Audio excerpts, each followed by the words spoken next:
आज पीएम नरेंद्र मोदी रोजगार मेले की शुरुआत करेंगे, जिसमें 10 लाख युवाओं को नौकरी देने का टारगेट है। प्रधानमंत्री 75,000 उम्मीदवारों को नियुक्ति पत्र भी बांटेंगे, जिनकी बहाली 38 मंत्रालयों और विभागों में की जाएगी। पीएम के रोजगार मेले से पहले बिहार के सीएम नीतीश कुमार और डिप्टी सीएम तेजस्वी यादव ने स्वास्थ्य कार्यकर्ताओं को नियुक्ति पत्र दिया। इस दौरान तेजस्वी यादव ने पीएम मोदी के रोजगार मेले पर तंज कसा और कहा कि बिहार सरकार के ऐलान के दबाव की वजह से केंद्र को नकल करना पड़ा। पूर्व गृह मंत्री शिवराज पाटिल गीता में जिहाद वाले बयान पर घमासान बढ़ता जा रहा है। हिंदू सेना ने पुलिस में शिकायत की है और एफआईआर दर्ज करने की मांग की। इस बीच कांग्रेस ने पाटिल के बयान से पल्ला झाड़ लिया और उनके बयान को गैर जिम्मेदाराना बताया। साथ ही ये भी कहा कि भगवत गीता भारतीय सभ्यता का एक आधारभूत स्तंभ है। दरअसल कांग्रेस नेता और पूर्व केंद्रीय मंत्री मोहसिन किदवई की जीवनी पर आधारित किताब के विमोचन के मौके पर शिवराज पाटिल ने कहा था कि सिर्फ कुरान में ही नहीं, गीता में भी श्री कृष्ण अर्जुन से जिहाद की बात करते थे।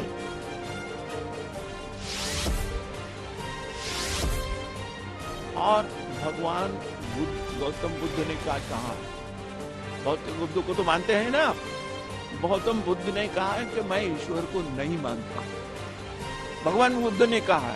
और वही जो भगवान बुद्ध की जो फिलॉसफी है दुनिया के अंदर। पंजाब में भगवंत मान सरकार ने पुरानी पेंशन स्कीम बहाल कर दी है। इसके अलावा कर्मचारियों को डीए में 6% बढ़ोतरी को भी मंजूरी दी गई। कैबिनेट मीटिंग के बाद सीएम भगवंत मान ने इन फैसलों को कर्मचारियों के लिए दिवाली का तोहफा बताया। पंजाब सरकार के फैसले के बाद अरविंद केजरीवाल ने न्यू पेंशन स्कीम को नाइंसाफी बताया। वहीं विपक्षी दलों ने आरोप लगाया कि गुजरात और हिमाचल प्रदेश के चुनावों की वजह से ये फैसला लिया गया। सरकार के पास कर्मचारियों को वेतन देने के लिए पैसे नहीं है। महिलाओं को हर महीने 1,000 रुपए का वादा पूरा नहीं किया। पीडीपी अध्यक्ष और जम्मू कश्मीर की पूर्व सीएम महबूबा मुफ्ती को सरकारी बंगला खाली करने का नोटिस दिया गया। नोटिस में कहा गया कि पूर्व सीएम होने के नाते उन्हें दूसरा बंगला दिया जा सकता है, लेकिन वो सीएम के लिए तय बंगले में नहीं रह सकती। महबूबा का बंगला फेयरव्यू रेजिडेंस श्रीनगर के गुपकार रोड पर स्थित है। दिसंबर 2005 में ये बंगला महबूबा के पिता मुफ्ती मोहम्मद सईद को दिया गया था। इस बंगले के आसपास अधिकांश हाई प्रोफाइल नेता, नौकरशाह और अधिकारी रहते हैं। इसी बंगले में महबूबा को कई बार नजरबंद किया जा चुका है।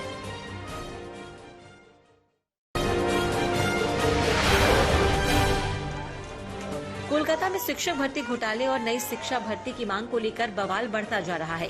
कोलकाता में लेफ्ट के छात्र संगठनों ने जोरदार प्रदर्शन किया। प्रदर्शनकारियों को काबू में करने के लिए पुलिस को मशक्कत करनी पड़ी। लेफ्ट के बाद एबीवीपी के छात्र विरोध प्रदर्शन के लिए उतरे और सड़क पर जाम लगा दिया। एबीवीपी छात्रों ने टीईटी अभ्यर्थियों पर पुलिस की जोर आजमाइश पर नाराजगी जताई। इससे पहले धरने पर बैठे टीईटी अभ्यर्थियों पर पुलिस ने लाठीचार्ज किया था। अरुणाचल प्रदेश के सियांग जिले में मिलिट्री हेलीकॉप्टर रुद्र क्रैश हो गया। 2 पायलट समेत 5 लोगों की मौत हो गई। हादसा टूटिंग हेडक्वार्टर से 25 किलोमीटर दूर सिंगिंग गांव के पास हुआ। जहां यह हादसा हुआ वो एरिया सड़क मार्ग से कनेक्टेड नहीं है। रुद्र सेना का अटैक हेलीकॉप्टर है। इसे हिंदुस्तान एयरोनॉटिक्स लिमिटेड ने भारतीय सेना के लिए बनाया है। पूरा देश दिवाली के उमंग में डूबने लगा है। धनतेरस से पहले बाजारों में भारी भीड़ नजर आ रही है। उधर राम की नगरी अयोध्या में दीपोत्सव की तैयारियां आखिरी चरण में हैं। सरयू किनारे दीप सजाए जा रहे हैं। झांकियां तैयार कर ली गई हैं। लेजर शो की भी पूरी तैयारी है। पूरे शहर में राम नाम के ध्वज और भगवान राम पर आधारित बैनर होर्डिंग लगाए गए हैं। छोटी दीपावली पर यानी 23 अक्टूबर को प्रधानमंत्री मोदी यहाँ दीपोत्सव कार्यक्रम में पहुंचेंगे। देश के पूर्वी हिस्से पर चक्रवाती तूफान सितरंग का खतरा मंडरा रहा है। मौसम विभाग की माने तो 25 अक्टूबर को सितरंग पश्चिम बंगाल और ओडिशा के तटीय इलाकों से टकरा सकता है। हालांकि बारिश और हवा की गति को लेकर मौसम विभाग ने फिलहाल कोई अलर्ट जारी नहीं किया, लेकिन पश्चिम बंगाल में सितरंग के खतरे से निपटने की तैयारियां शुरू हो गई हैं। तटीय इलाकों में लोगों को अलर्ट किया जा रहा है। साथ ही एनडीआरएफ की टीमों को अलर्ट पर रखा गया है और स्थानीय प्रशासन हर तरह के एहतियात बरत रहा है। ऑस्ट्रेलिया में खेले जा रहे टी20 वर्ल्ड कप के क्वालिफाइंग मैच में आयरलैंड ने बड़ा उलटफेर किया। आयरलैंड ने वेस्टइंडीज को 9 विकेट से हराकर 2 बार के चैंपियन टीम को टी20 वर्ल्ड कप से बाहर कर दिया। पहले खेलते हुए वेस्टइंडीज 5 विकेट पर 146 रन ही बना पाई, जिसे आयरलैंड ने सिर्फ 1 विकेट गंवाकर 15 गेंद बाकी रहते ही पार कर लिया। इस जीत के साथ ही आयरलैंड दूसरे राउंड में पहुंचने वाली टीम बन गई।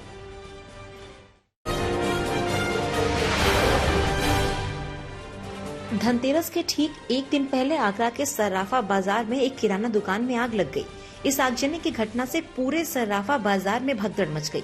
आनन फानन में नगर पालिका की फायर ब्रिगेड मौके पर पहुंची, लेकिन बाजार के रास्ते संकरे होने की वजह से फायर ब्रिगेड दोपहिया वाहनों को टक्कर मारते हुए घटनास्थल पर पहुंची। आग पर काफी मशक्कत से काबू पाया गया। पुलिस पूरी घटना की जांच कर रही है। फर्रुखाबाद के गनीपुर गांव में एक युवक को ग्रामीणों ने जंजीर से पेड़ में बांध दिया और जमकर पीटा। उसे 8 घंटे बांध कर रखने के बाद पुलिस को सौंपा गया। ग्रामीणों का आरोप है कि युवक को दूसरे के घर में चोरी करते हुए पकड़ा गया था। पुलिस ने पीड़ित को थाने में लाकर पूछताछ शुरू की। थाना प्रभारी ने बताया कि घर के मालिक ने थाना आकर उसके घर से किसी भी चीज की चोरी न होने की जानकारी दी। दोनों पक्षों में समझौता होने के बाद हिरासत में लिए गए युवक का शांति भंग के आरोप में चालान किया गया।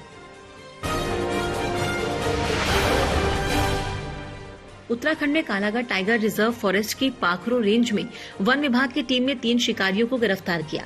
उनके कब्जे से बंदूक सहित अन्य हथियार बरामद हुए।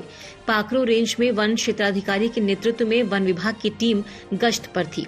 गश्त के दौरान रेंज की कक्ष संख्या 3 में विभागीय टीम को एक जीप नजर आई। तलाशी के दौरान जीप से एक बंदूक, कारतूस, चाकू सहित अन्य सामान मिला। विभागीय टीम ने जीप में सवार 3 व्यक्तियों को हिरासत में लेकर पूछताछ की।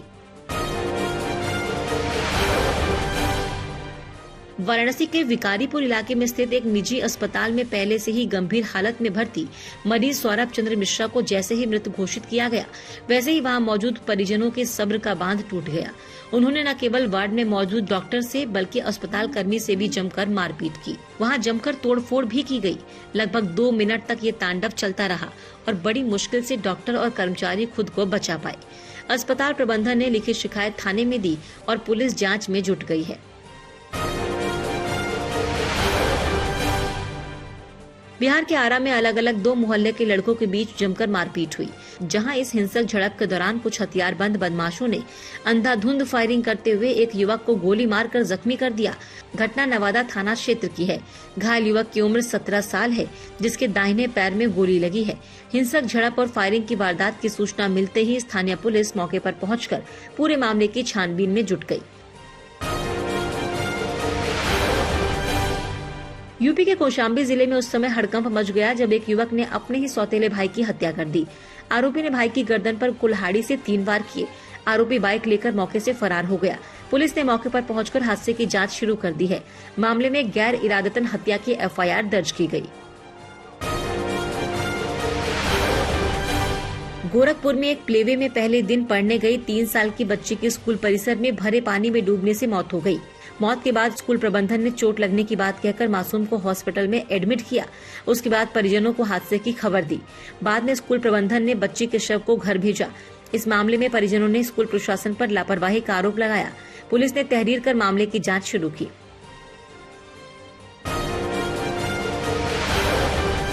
हरियाणा के यमुनानगर में एक राजकीय स्कूल में 10वीं कक्षा के छात्र को स्कूल में तिलक लगाकर आने और शिखा यानी चोटी रखने पर 2 अध्यापकों ने धमकाकर उसके साथ मारपीट की। छात्र ने एक टीचर पर पीटने का आरोप लगाया तो दूसरे पर चोटी के बारे में व्यंग करने का आरोप जड़ा। मामले का पता चलते ही विश्व हिंदू परिषद और बजरंग दल के कार्यकर्ता पीड़ित छात्र के परिवार के साथ स्कूल पहुंचे और इस घटना पर उन्होंने गुस्सा जताया। आरोपी टीचर्स को हटाने की मांग की गई। प्रयागराज के JNN अस्पताल में एक हैरान करने वाला मामला सामने आया। दरअसल डेंगू से पीड़ित व्यक्ति को प्लेटलेट्स की जगह मौसमी का जूस चढ़ाने का आरोप सामने आया। 19 अक्टूबर को उसकी मौत के बाद परिजनों ने यह आरोप लगाया। पुलिस ने अपनी जांच में इस गिरोह के सरगना और उसके 10 साथियों को गिरफ्तार किया, जो जरूरतमंदों से अधिक रुपए लेकर नकली प्लेटलेट और प्लाज्मा देते थे। बरामद प्लाज्मा और प्लेटलेट को जाँच के लिए लैब में भेजा जा रहा है। दरभंगा जिले के बसेरा कॉलोनी में चोरों ने देर रात एक घर पर धावा बोला। चोर घर की खिड़की तोड़ कमरे में घुसकर अलमीरा में रखे सभी कीमती सामान के अलावा एक लाइसेंसी रिवॉल्वर और करीब 15 से 17 जिंदा कारतूस लेकर फरार हो गए।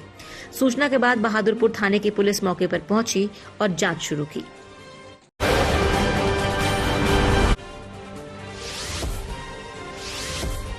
ब्रिटेन आज आर्थिक चुनौतियों के साथ राजनीतिक चुनौती का भी सामना कर रहा है। महज कुछ ही दिनों के अंदर ब्रिटेन के लोगों ने दो प्रधानमंत्री देख लिए। ब्रिटिश पीएम लिज ट्रस के इस्तीफे के बाद अब हर ओर अगले पीएम के नाम को लेकर अटकलें शुरू हो गई। जिन नामों की चर्चा है उनमें एक ऋषि सुनक का भी नाम है। हालांकि इस बार भी उनकी राह आसान नहीं होगी, क्योंकि उन्हें कई दिग्गजों से मुकाबला करना होगा। ऋषि सुनक के अलावा ब्रिटेन की पूर्व रक्षा मंत्री पेनी मोर्डैंट भी इस रेस में बनी हुई हैं। बोरिस जॉनसन के इस्तीफे के बाद कंजर्वेटिव पार्टी में हुई पीएम पद की रेस में वो ट्रस और सुनक से पीछे यानी तीसरे स्थान पर रही थी। यूक्रेन में कथित तौर पर कमजोर पड़ रहा रूस युद्ध के मोर्चे पर और सैनिकों को भेजने की तैयारी में है। राजधानी मॉस्को के नजदीक लड़ाई के लिए आरक्षित सैनिकों की ट्रेनिंग चल रही है।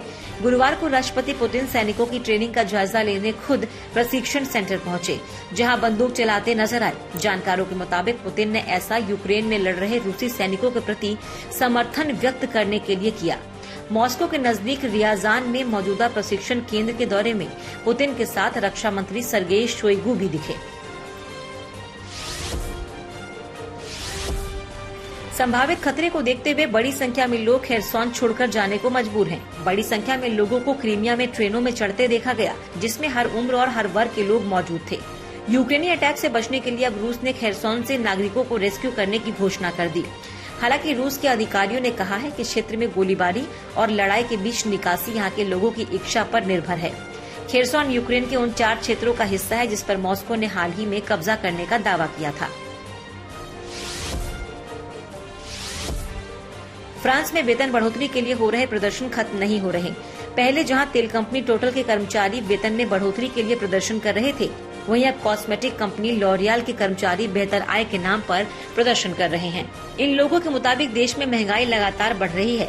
खाने पीने की चीजों के दाम के साथ रोजमर्रा के सामानों की कीमतें बढ़ चुकी हैं।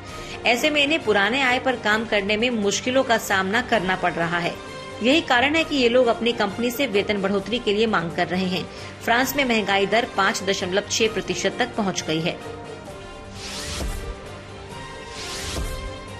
ब्रसेल्स में बड़ी संख्या में ईरानी मूल के लोगों ने अपनी ही सरकार के खिलाफ प्रदर्शन किया। हिजाब विवाद को लेकर किए गए इस प्रदर्शन के जरिए लोगों ने यूरोपीय यूनियन के नेताओं से ईरान में हो रहे प्रदर्शन पर मदद मांगी। साथ ही हिजाब को लेकर ईरान ने प्रदर्शनकारियों की मांगों को महत्व देने की मांग की।